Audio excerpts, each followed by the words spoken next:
Hola, hola, bienvenidos. Estamos felices de estar con ustedes hoy en Hablemos de Salud. Nos encanta que este programa llega a todas las partes del mundo y quiero contarles que hace parte de todos los contenidos que tenemos con Pensamiento al Aire. Así que aquí pueden disfrutar de diferentes programas, diferentes especialistas, diferentes profesionales en áreas diversas para que ustedes puedan estar actualizados desde Medellín, Colombia, para el mundo. Hoy vamos a hablar con el doctor Hugo Gallego. Él es médico toxicólogo de la Universidad de Antioquia y hemos tenido una relación profesional durante años y puedo decirles que es uno de los médicos toxicólogos más importantes y que más ha ayudado a personas, a jóvenes en todo este tema de las adicciones. Hoy vamos a hablar de un tema específico teniendo en cuenta la pandemia y es el síndrome de abstinencia. Dentro de los otros muchos temas, pero digamos que nos vamos a centrar muchísimo en porque este síndrome de abstinencia, se ha vuelto exponencial en una situación como la que hemos vivido y queremos saber cuál es esa realidad y cómo ayudarles a aquellas personas que tienen problemas de adicciones, tanto en las drogas como en el alcoholismo, y cómo manejar a estos pacientes en la casa en un momento de tanta dificultad como el que tenemos. Muy buenos días, bienvenido. Muy buenos días, muchísimas gracias por la invitación, me encanta estar acá en el programa. Qué alegría otra vez estar aquí hablando de estos temas que nos encantan. Bueno, ¿cómo es ese tema del síndrome de abstinencia? ¿Qué significa y cuándo una persona llega a un estado de estos? Bueno, yo creo que es importante que le contemos a toda la teleaudiencia que el síndrome de abstinencia es una serie de manifestaciones que cualquier persona puede presentar cuando viene con un consumo frecuente, un consumo regular de alguna sustancia, sea legal o ilegal. Entonces puede ser una persona que venga consumiendo frecuentemente alcohol, una persona que venga consumiendo frecuentemente pastillas para dormir o tranquilizantes, o que consuma otro tipo de sustancias psicoactivas, marihuana, cocaína, heroína, cualquiera de ellas. Si de repente para el consumo, el organismo va a tener una serie de reacciones o manifestaciones que se van a llamar síndrome de abstinencia. ¿Por qué?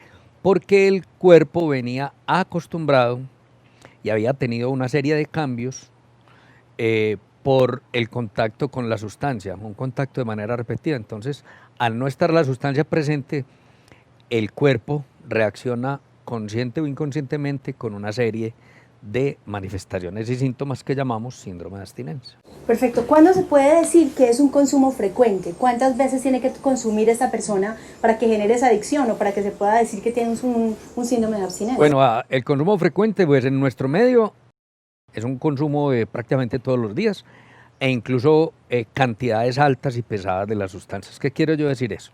Hay gente, por ejemplo, que consumen licor todo el día de que levantan hasta que se acuestan, quienes fuman cigarrillos de que levantan hasta que se acuestan, quienes están vapeando, por ejemplo, 14 y 16 horas al día, quienes toman pastillas tranquilizantes y las toman 2, 3 veces al día y en la noche toman más.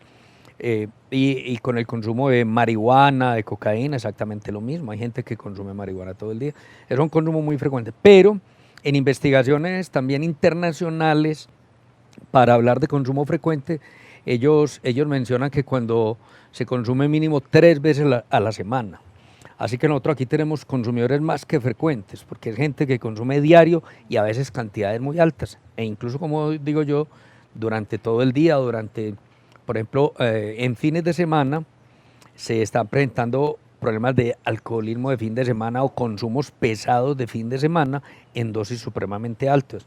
Gente que se va, por ejemplo, de viernes hasta domingo, de viernes a lunes y es día de fiesta, y se presentan toda esta cantidad de consumos altos y posteriormente pueden presentar las manifestaciones de abstinencia. Perfecto. Bueno, es en esta pandemia donde era, digamos, muy difícil conseguir la droga, donde se comenzaron a acabar algunos tipos de medicamentos, donde las restricciones para salir eran muchísimas, donde estaban cerradas las farmacias, donde hay incluso en este momento escasez de algunos componentes dentro de los laboratorios. ¿Cómo se ha manejado esto y qué tanto se han reportado estos casos en la consulta diaria? Sí, en esta pandemia hemos tenido dos situaciones. Una, la que tú mencionas, y es que por escasez de la consecución de las sustancias o por agotamiento de algunos medicamentos, por ejemplo, se han presentado entonces síndromes de abstinencia. Y eso precipita que las personas llamen y hagan o teleconsulta o acudan a los servicios de urgencia cuando el síndrome de abstinencia es bastante severo o complicado. O por el contrario, también el otro caso es que las personas en medio de la ansiedad, el desespero y todo eso, empiezan a consumir probablemente más de la cuenta y se presentan entonces sobredosis. Nos ha pasado, por ejemplo, gente que está encerrada durante esta pandemia consumiendo licor todo el tiempo, o porque tuvieron una quiebra económica, o por la soledad, o por la misma angustia del encierro, la ansiedad que les genera, la gente aumentan sus consumos. Entonces hemos tenido como los dos extremos, las manifestaciones de abstinencia por no consecución de las sustancias, o la sobredosis y el incremento en los consumos, precisamente por todas estas situaciones que les ha generado el encierro durante la pandemia. Hay cambio de hábitos, digámoslo, de consumo de cosas. Si no encuentro la droga, entonces veo licor. ¿Alguna sustitución? Sí, también es posible, porque, por ejemplo, en el caso de algunos medicamentos que se han escaseado y que se han agotado los principios activos, las materias primas y que hubo pues como cierre de las importaciones de algunos de ellos, de la gente empezó a recurrir como a algunos medicamentos sustitutos. Entonces se agotaron, por ejemplo, algunos analgésicos, se agotaron algunos tranquilizantes y las personas entonces comenzaron a buscar alternativas y empezaron a utilizar otros que de igual manera pueden generarles dependencia y les puede generar entonces intoxicación, sobredosis y todas las manifestaciones pues que les he mencionado ya de abstinencia cuando suspenden ese tipo de consumos.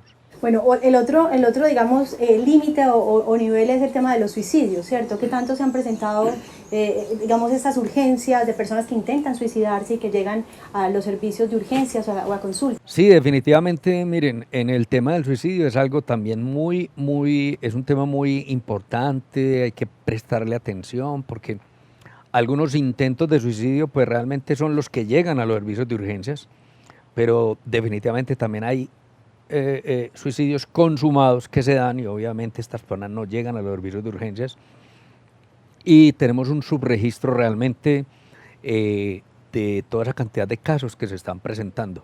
Pero durante la pandemia se ha visto que ha habido un incremento en la cantidad de intentos de suicidio y de suicidios de diferentes maneras. Una de ellas es, por ejemplo, la sobredosis de medicamentos o sobredosis de algunas de las sustancias psicoactivas que están a la mano en las personas y que puede presentar entonces este tipo de intoxicación y este tipo de intentos. Bueno, hay una cosa que se llama las autopsias psicológicas, ¿cierto? Que esas autopsias psicológicas son como ese rastreo que hay detrás de las personas que han tenido ciertos rasgos comunes antes de llegar al suicidio. Algunas de estas son entrevistas que se le han hecho a familiares, amigos, que han visto unos comportamientos que finalmente terminan en la muerte de estas personas. ¿Podemos hablar un poquito de eso? ¿Cuáles son esos rasgos a los que hay que prestarle atención? ¿Cuáles son esas características que definitivamente encienden las alarmas? Pues de algunas de las características que encienden las alarmas es que las personas empiezan a tener cambios de comportamiento, que empiecen a aislarse, a quedarse muy calladas, a tener problemas de sus hábitos de sueño, o sea, de su higiene de sueño, o un insomnio severo, o por el contrario, una hipersomnia que no le provoca, hipersomnia es que duerme más de la cuenta y que no le provoca levantarse y queda perdiendo el ánimo, el entusiasmo, la energía como para todas las cosas y para el día a día. El desertar, sea de responsabilidades académicas o laborales, por ejemplo, gente que durante esta pandemia o se ha desescolarizado o se han retirado de los trabajos y se van aislando. Irritabilidad o cambios de comportamiento, la ansiedad extrema en las personas.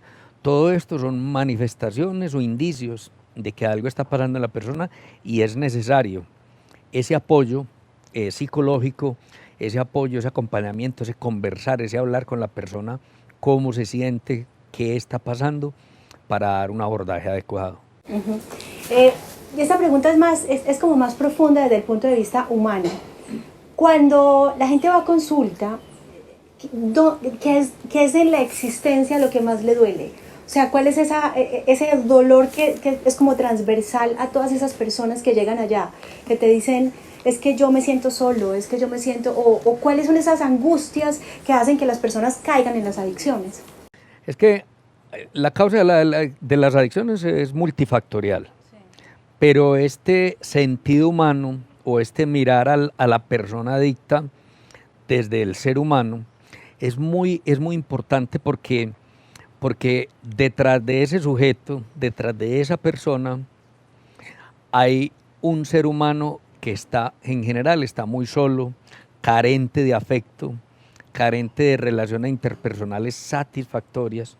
Entonces puede ser una persona exitosa académicamente, puede ser exitosa profesionalmente, económicamente, pero en la parte interpersonal y afectiva está con una cantidad de vacíos, con una cantidad de carencias que se empiezan a profundizar, se empiezan a notar o enmarcar ahora, y llega entonces la sustancia como tal a llenar esos vacíos en el sentido de que da leve placer, leve compañía, o sea, por momentos muy cortos, pero a un muy alto precio, porque les va generando entonces, como todas esas adicciones y todos esos desórdenes que les genera, pero en ese momento para la persona representa como o su vía de escape, o su compañía, o su compañero, o su mínima felicidad, su mínimo placer, dependiendo del efecto de la sustancia en un momento determinado.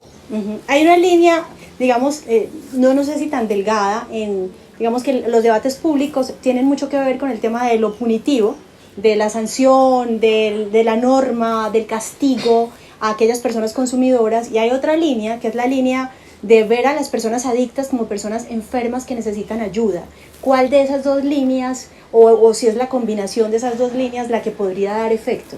Yo creo que es la combinación, realmente, pero hay algo muy importante, y es que definitivamente los adictos son personas enfermas, están enfermas. Entonces uno no tiene por qué entrar a sancionar a un enfermo por su enfermedad. Hay que evaluar ese ser humano en su contexto, en sus falencias, en sus debilidades, en sus angustias, en sus necesidades, para poder ofrecerle una alternativa de tratamiento. Uno no va a estar sancionando al diabético porque es diabético y le dio un coma diabético, uno no va a estar sancionando al hipertenso porque no se cuidó la presión y comió más sal de la cuenta, etcétera, y tuvo una crisis hipertensiva o tuvo un infarto, porque al adicto realmente lo han mirado de una manera diferente, pero él es un enfermo. Lo otro es como el debate ideológico, político, económico de las sustancias, de las drogas, que eso es algo muy distinto. Entonces lo han querido como mezclar, ¿sí? Pero realmente no deberían hacerlo así. Lo otro es que cuando se habla de los consumos responsables, en los consumos responsables de licor o de cualquiera de las sustancias, porque ahora están muy en pro de los consumos recreativos, y nadie ha podido dar un término claro, científico, de qué significa recreativo. O sea, recreativo es cada 8 días, es cada 15 días. Más importante, y yo hago mucho énfasis en eso, es qué ser humano está estableciendo una relación con las sustancias, qué ser humano está acercándose a ellas, y casi que cuando me hablabas ahora como ese análisis psicológico, la persona como que previamente a entrar en contacto con cualquiera de las sustancias, sea con un cigarrillo, con licor, con cualquiera de las sustancias ilegales, debería tener una muy buena valoración psicológica, porque si tiene vacíos, si tiene angustia, si tiene falta de afecto, en fin, la sustancia puede llegar. Incluso, por ejemplo, si hay rasgos, es decir, el cigarrillo como tal, la nicotina es antidepresivo. Entonces, si una persona tiene unos medio rasgos depresivos, empieza a fumarse uno o dos cigarrillos, se siente aliviado, se siente mejor. Entonces, claro, va a terminar en un tabaquismo.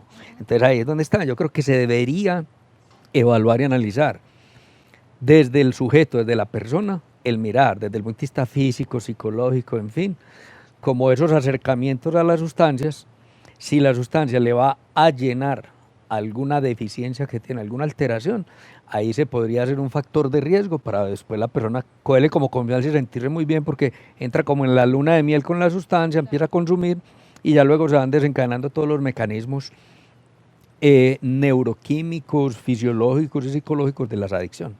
Sí, yo sé que el tema político, digamos, no es el que estamos hablando aquí, pero la despenalización de la droga funcionaría, pues, o sea, y quiero hacer una retrospección. ¿Hay menos alcohólicos ahora que antes? ¿De pronto hay estudios de eso? ¿O ahora hay menos o hay más? ¿Hay algo que nos pueda decir que cuando el alcohol era ilegal, habían más personas adictas al alcoholismo o no? No, mira, lo que está demostrado es, hoy en día hay más consumo de las sustancias legales, eso es lo primero. ¿Pero por qué? Porque detrás hay un mercadeo de publicidad. Entonces obviamente mercadean las propagandas que primero permitían pues lo del cigarrillo y esos, digamos, paisajes muy hermosos y el hombre a caballo y todas estas cosas, pues. Exacto. Y lo mismo en el licor, con las chicas más hermosas en la playa, etcétera, etcétera. Entonces hay una publicidad, aunque ahora han hecho restricciones a ella, sigue habiendo detrás de las sustancias ilegales pues un marketing y un interés económico muy importante. Entonces lo que más se consume son las legales. Entonces lo que se ha demostrado, y es precisamente los debates que se dan a nivel político y todo, es que cuando se despenalizan o incluso se descriminalizan las sustancias, o sea que no es un crimen consumir, si usted es un consumidor habitual o social, como quieren hacerlo mostrar, lo que se ha disminuido es la violencia y las muertes por esos carteles que se forman con las sustancias ilegales. Hablemos del licor hace más de 100 años y la historia de Al Capone. Era el contrabando del licor ilegal porque era ilegal, entonces se daban las muertes por tratar de manejar el mercado y la distribución del licor, que era ilegal en esa época en algunos sitios, en algunas ciudades. Entonces, listo, legalizan eso. ¿Qué hacen? Nos da más recursos para salud y para educación, pero los gastos en salud, por ejemplo, que se ocasionan por el consumo de las sustancias, van siendo muchos más altos, porque la gente no está haciendo consumo responsable, sino que la gente está consumiendo cantidades importantes de sustancias. En estos días yo revisaba el tema del cigarrillo, por ejemplo, y el cigarrillo hablaba que una cajetilla de cigarrillos para compensar o costear los gastos en salud que ocasiona todos los efectos del tabaquismo, debería valer por lo menos 4 o 5 euros más de lo que valen actualmente, porque son ya más los gastos de infartos, de derrames, de problemas pulmonares, de cáncer relacionados con el cigarrillo, que lo que realmente aportan ellos en impuestos para la salud. No hay un balance, no hay un equilibrio. No hay, entonces por eso, cuando han legalizado la sustancia, dicen, no, sí, legalicemos las sustancias, pero que haya un consumo responsable, pero eso es muy difícil porque detrás de ese concepto de consumo responsable hay un sujeto con angustias, con temores, con ansiedad, con tal. Entonces le dicen, sí, hágale tranquilo. Entonces a todo el mundo lo ponen igual, pero a nadie le están evaluando esto para mirar que pronto sea un factor de riesgo el iniciar una sustancia legal, sea el cigarrillo, sea el licor, sea una pastilla, por ejemplo, o sea, por ejemplo, ahora los vapeadores, por ejemplo, o ahora que quieren impulsar el consumo recreativo de la marihuana, de la cannabis.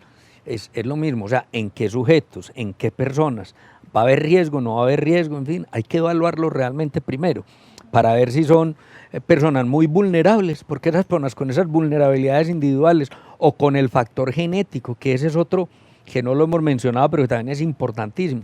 Hoy en día en Europa y en los grandes países del mundo se está viendo que quien tenga una carga genética importante va a tener un riesgo mayor, muchísimo mayor, de caer en un consumo problemático, en una adicción, sea con alcohol, sea con cigarrillo o sea con cualquiera de las otras sustancias. Ya se están encontrando marcadores genéticos que nos van a hacer predicciones en cuanto a la posibilidad de desarrollar adicción. Sí, lo que pasa es que el hecho de decir que hay una sustancia que genera adicción y decir que puede hacerse un consumo responsable es una lotería demasiado difícil de combinar. Eso es un baile que no combina. O sea, algo que genera adicción difícilmente puede ser responsable. Pues ahí es donde está, tiene que haber personas muy maduras, psicológica, físicamente, intelectual, o sea, como una madurez suficiente para hablar de algo que son las funciones cognitivas superiores o las funciones ejecutivas superiores, y ahí es donde va el control sobre las sustancias, el control sobre mis actuaciones, el control sobre mi quehacer como sujeto social. Y entonces, ¿por qué es que la mayoría de las personas cuando van a la consulta con uno le dicen, no doctor, yo no soy adicto, yo controlo? Entonces, el control hace parte de las funciones ejecutivas superiores. El control está relacionado con la maduración cerebral y está demostrado que la maduración del cerebro se da después de los 20 años. Incluso las últimas investigaciones hablan que a los 25. Entonces, una persona que consuma sustancias antes de los 25 años no ha terminado de madurar suficientemente esas últimas funciones superiores o funciones ejecutivas, que es el cálculo, el juicio, la memoria de trabajo, el control, la autodeterminación, como para uno ser mucho más juicioso y responsable a la hora de enfrentarse a cualquiera de estas cosas. Entonces, una cosa es que uno entienda el problema, porque a uno le llegan los muchachos de 16 años, no, yo sí sé que eso es malo, yo sí sé que tal cosa, pues yo lo controlo. Él no puede hablar de control porque apenas está madurando el cerebro en esa parte. Entonces, una cosa es entenderlo, comprenderlo, pero otra cosa es que uno ya, cualquier sujeto en el mundo, cualquier muchacho de 16 años del Polo Norte de Australia, aquí en Medellín, van a demorarse hasta los 20, 25 años para hacer la maduración cerebral adecuadamente y probablemente tener una actuación como mucho más acertada y asertiva con respecto de enfrentarse, por ejemplo, al inicio de consumo de sustancias, licor, cigarrillo o cualquiera de las sustancias ilegales. Hay en el cerebro unas sustancias químicas que se liberan en ciertos momentos. La pregunta va a los juegos, a los videojuegos, y a esa adicción que generan los videojuegos, si tiene que ver con esas sustancias que libera el cerebro, independiente de lo emocional que puedan tener esas dificultades emocionales de la soledad, por ejemplo. No, es que mira, hay algo, la pregunta me permite hablar de lo que llama el circuito de gratificación y recompensa cerebral. El circuito de gratificación y recompensa cerebral en el ser humano se activa con las cosas que nos emocionan, nos gustan y nos dan placer. Entonces no puede ser o la comida, o el juego, o los videojuegos, o el licor, o el cigarrillo, cualquiera de ellas. O sea, todos lo activan por diferentes vías y diferentes caminos, pero finalmente se activa el mismo sistema de gratificación y recompensa. Entonces, cuando hablamos de las adicciones no químicas, o sea, adicciones, por ejemplo, al juego, a los videojuegos, al celular, es porque el contacto con esto me está despertando emoción, alerta y placer, el estar con un jueguito, o el estar conectado, o el estar escuchando música o haciendo tal actividad, eso me va a activar el sistema de placer y de recompensa. Y yo lo empiezo a tener como activado a determinados niveles. Y ya ese sistema me va a pedir o exigir que yo me active a ese nivel para sentir placer, o si no me va a sentir aburrido. Ahí es donde se va generando la adicción, porque uno el sistema de placer y de recompensa lo mantiene activo, por ejemplo, nosotros aquí conversando y estamos riéndonos y en fin, y se activa. Y este nivel para nosotros puede ser adecuado y satisfactorio, o sea que no lo estamos subiendo a otro nivel mayor, pero cuando uno le agrega una sustancia, un videojuego, un celular, cualquiera de estos dispositivos electrónicos, nos va a generar como una estimulación mayor a ese centro de gratificación y recompensa. Entonces vamos a necesitar a ese nivel. Por eso las personas, por ejemplo, mire, incluso algunas actividades, por ejemplo, dicen, el deporte puede ser adictivo en algunas personas que necesitan hacer deporte todos los días, claro, porque con el deporte van a producir esas sustancias que tú dices. Lo que me hace producir la sustancia, lo que me hacen producir los videojuegos, ¿eh? Me lo hace producir también la música, el deporte. La gente que dice, no, yo todos los días tengo que tocar guitarra una horita, o tengo que hacer deporte una hora, porque si no siento que me hace falta algo. Claro, está haciendo su producción de las sustancias de placer y de recompensa. Ahí está la dopamina, está la serotonina, están las endorfinas, está la oxitocina, que son sustancias de gratificación y de placer que nosotros podemos producir de manera natural con relaciones interpersonales, con la conversada, con reírnos, en el amor, por ejemplo, cuando la gente está enamorada produce también todas esas sustancias, cuando el hobby tuyo te llena y te emociona, que la bicicleta, que la música, que el crear, por ejemplo, en alguna gente con la música que crea sus sonidos y sus mezclas y sus cosas, eso los completa, les da placer y los llena. Así es. Bueno, ya vamos llegando a nuestro final y quisiera preguntar cuáles son esas recomendaciones prácticas para las personas que tienen personas con adicciones, que necesitan ayudarles de alguna manera. Hombre, realmente a las personas que tienen algún familiar o alguien cercano con ese problema de adicciones, lo importante, yo les digo, primero, no lo juzguen, porque somos muy dados a juzgar. Vea, es que usted está muy mal, usted está muy adicto, deje ese vicio. En primer lugar, no son un vicio, son una enfermedad, porque en esa enfermedad se han despertado esas alteraciones de los circuitos cerebrales, están descuadraditos, están alterados, y hay que entenderlo esto como una enfermedad. Hay que conversar con las personas y ofrecerles o preguntarles de qué manera los pueden acompañar, de qué manera los pueden ayudar, buscar ayuda profesional para una evaluación o valoración y mirar qué tipo de tratamiento puede ser el más adecuado, porque no todos los pacientes son para internarlos en centros de rehabilitación, no todos los pacientes son para encerrarlos durante largo tiempo. Hay que hacerles las evaluaciones y hay, por ejemplo, grupos de apoyo, programas ambulatorios, programas interdisciplinarios con profesionales para su caso en particular cuando los encontramos con alteraciones psicológicas, alteraciones psiquiátricas.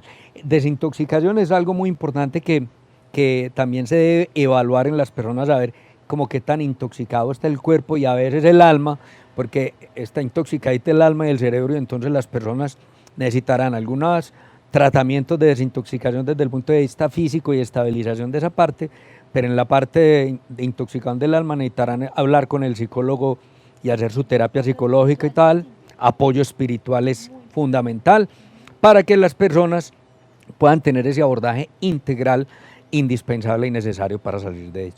Bueno, se nos acabó el tiempo, esto es muy triste, porque de verdad que podríamos seguir hablando muchísimo más.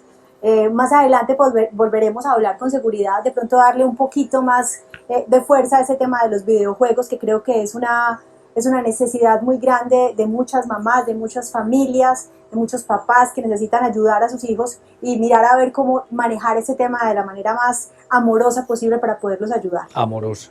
Amorosa.